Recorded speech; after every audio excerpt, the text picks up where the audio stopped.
Is this, right here, I thought this is important, so I'm going to go ahead and read it to you.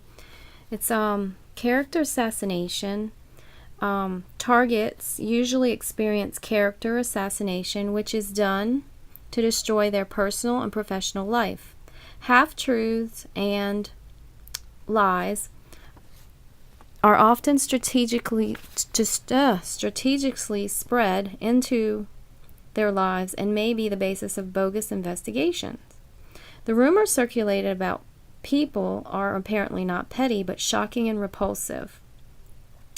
They are family members, acquaintances that are recruited, lied to, intimidated, blackmailed, and then they end up being a part of helping out in the bogus investigation.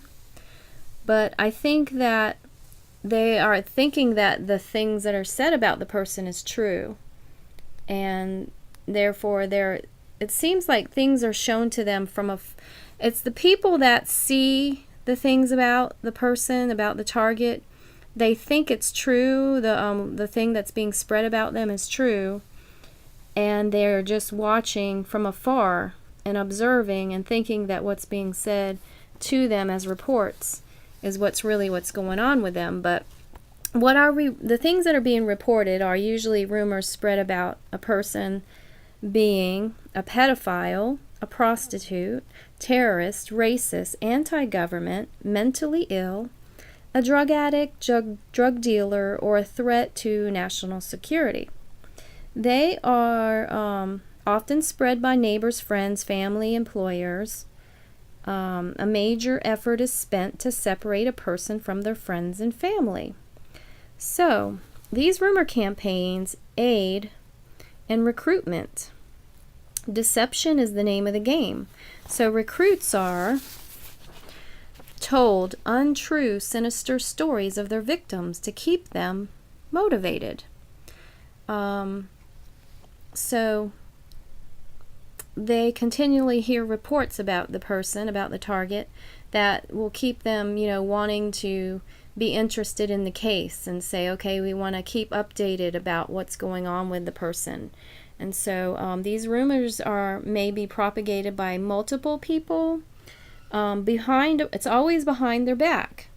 So the person is always suspicious and wondering, if they see the people around them and their surroundings, and it looks like I've explained, like people look like they're watching and people look like they're staring and giving you looks and things like that, and they're left wondering like, what's going on? Is there slander being said here? Is there something being said that's, that I'm doing something wrong? And so you're just wondering it, but you're never really knowing if it's true, because it's all meant, the whole basis of this whole thing is to try to keep the person from it getting back to them.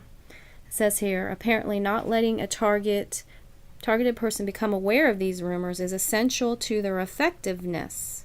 Okay? The essence of defaming your target with rumors, I just said that, is that they not get back to him. Some targeted people believe that rumors are being spread that they are pedophiles. The organizers realize that labeling someone a pedophile will be highly damaging and produce optimal leverage in gaining community support. It is probably one of the worst rumors that you can launch against someone.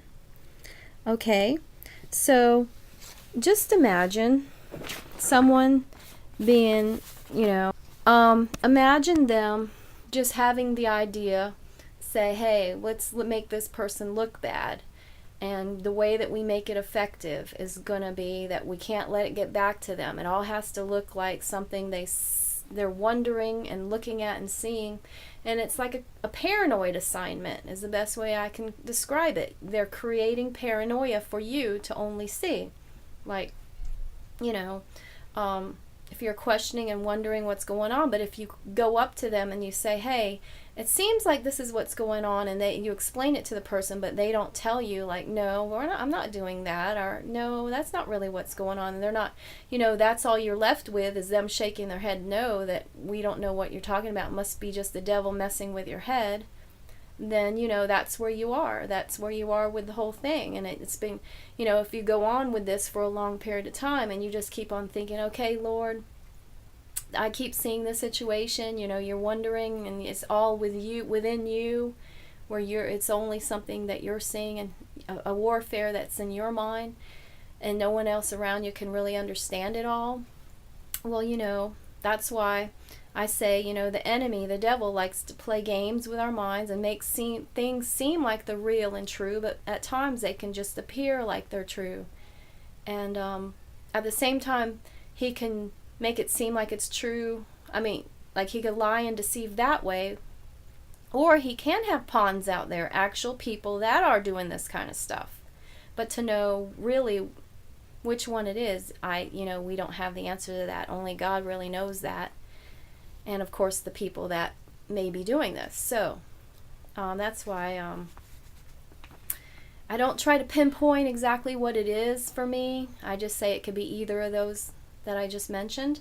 So this book, called The Hidden Evil, it talks about the whole thing, about where I got where I got my information here, the character assassination and the bogus investigation.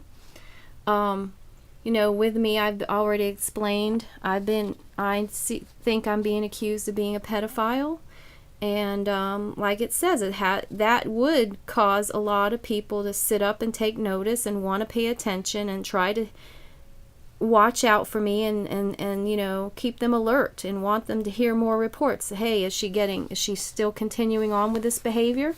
But with, as they keep going on and on with the bogus investigation, they just add more and more untrue things that are untrue. And because it's done from afar, what I mean is, like, it's done from a distance for the people that are not in my intimate circle, who see me every day, like my husband, my children, my mother, my father, my sisters-in-law, my my immediate close people that see and interact with me and know what I'm like.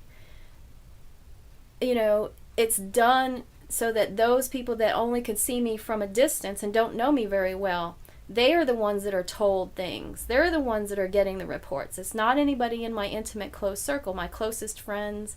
They don't hear, and they don't, the enemies that tell me in my mind say the reason they don't get to hear, what's going on with me is because they know me too well. They want this to be to the ones that don't know me that well and keep it that way. You can't get close to me. They can't talk to me. They can only watch me from afar, because that way the ones doing this, the control, the ones organizing all this, have the control. They have the ability to make it go their way. They can have the way to say what they want to say, and that's what you're going to get, the information from them. And it's their information they're going to report to you, and it's what they say that you're going to receive, and that's the way they want it to be, that you see that what they want you to see. You hear what they want you to hear. And so if you interact with me and know me, you'll kind of question the things they're saying, like, she's not really like that. She doesn't act silly like that, or whatever they're saying. She's not. How could you say that? She knows Jesus. She doesn't love like kids. How could you say that? You would begin to question these things and say, okay. So anyways, I don't know exactly what's being said in these reports. I'm sure there's a bunch of all kinds of junk and stupid things being said, and things misinterpreted and twisted around, and of course there's manipulation. I'm not saying that there isn't. So I can understand how if you talk to this just to anybody, and they're kind of looking at you like, well, that sounds really bizarre, kind of outlandish, and like, I could see how they might look at you kind of funny and think that is crazy. But I've learned through all this, that you just can't sit in the judgment seat and judge people for what they're going through. It's God has brought me to the place to try to say, you got to be understanding towards people. You got to be understanding. You don't know. You haven't gone through what they've gone through. You don't know the trials that they face. You don't know the demons they're having to wrestle. You don't know. We just don't know the spiritual warfare that people are going through. And for us to say, well, if I was going through what she's going through, I know I wouldn't have fallen or done what she's done. But see, that's where we got to be careful not to judge that way, because the Bible tells us that we will reap what we sow. And the Bible also says that what measure you judge others, you will also be judged. And I can even say that for myself. There are many times in the past I have done that. I've judged others who were in a weak place, and I found myself, in a much stronger place. And I've said, why did they have a problem with that? And I can give you examples. I was saying, why do they have problems with their laundry? Why do they have problems with their sleep? Why do they have problems with disciplining their kids? Why do people have problems with having a dirty house? Why, these used to be what I used to judge others for. And of course I was single at the time, and I didn't have kids, and I didn't have, I didn't have these problems. So now I see it's coming on me. I see these same things that I judged others for. Now I'm getting those kind of problems. Like, okay, I could see it's overwhelming at times. I have the laundry sitting there for a week, or, now I have problems with not being able to sleep, and I have problems with disciplining my kids. So, I am. Let's see how that scripture applies. We reap what we sow. So I just want to try to bring understanding to all this.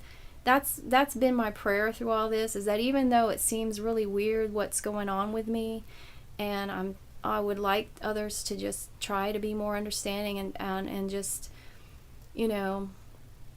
somehow if God could open eyes to show, what kind of stuff this is. And I'm going to do another video right after this trying to explain even deeper in a greater way about this thing called, let me get